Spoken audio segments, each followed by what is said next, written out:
Right.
I'm personally, and it does have some creature comforts even though it's still very much a 1980s design.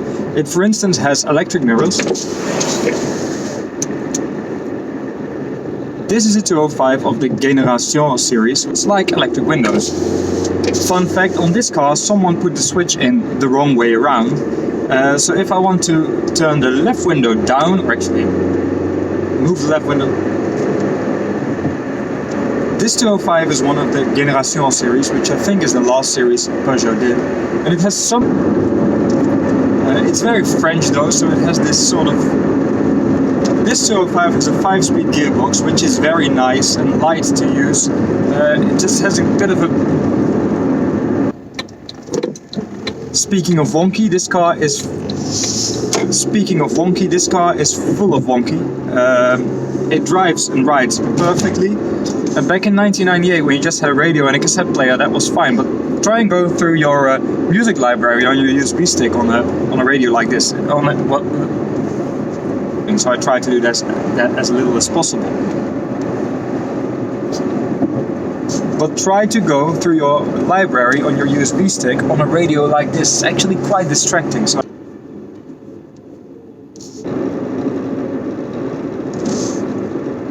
then I got a second 205 back in 2012 because I wanted a smaller car. I just bought a house and I wanted to have a little less. Then I had this. So this is not my first 205, it's actually my third. Then in 2012 I bought another 205 because I wanted a lighter, slightly more economical car than the Opel Astra I was driving back then. So this is not my first 205, and this is why I keep coming back to 205s. It's, in my opinion, and this is why I keep coming back to 205s. Yeah, and that's actually the reason why. And that's actually the reason why I keep coming back to 205s. It's such a far cunt to drive. And that's actually the reason why I keep coming back to 205s. And that's actually the reason I keep coming back to 205s. They are such fun cars to drive. They are light, they are nimble. The steering is not power assistant. The steering is... And then also, I just communicate with 205s. There's something about these cars that speaks to me. They just fit me. I love the gearbox, I love the pedals. The dashboard could have been a bit more extensive. There's just the fuel gauge, your speedometer, and a clock. If you had a more expensive model, you would get... Ooh, bit corner. You would get a rev counter, of course. Ooh, here's one of those roller coaster bumps. Let's do this! Woo! Woo! We got a little air there. That was not entirely planned. But there's some really weird stuff going on, like the windows, like the central locking. Also, the rear screen wash actually washes the inside of the screen. The right... Speaking of wonky, this car definitely has some wonky French stuff going on.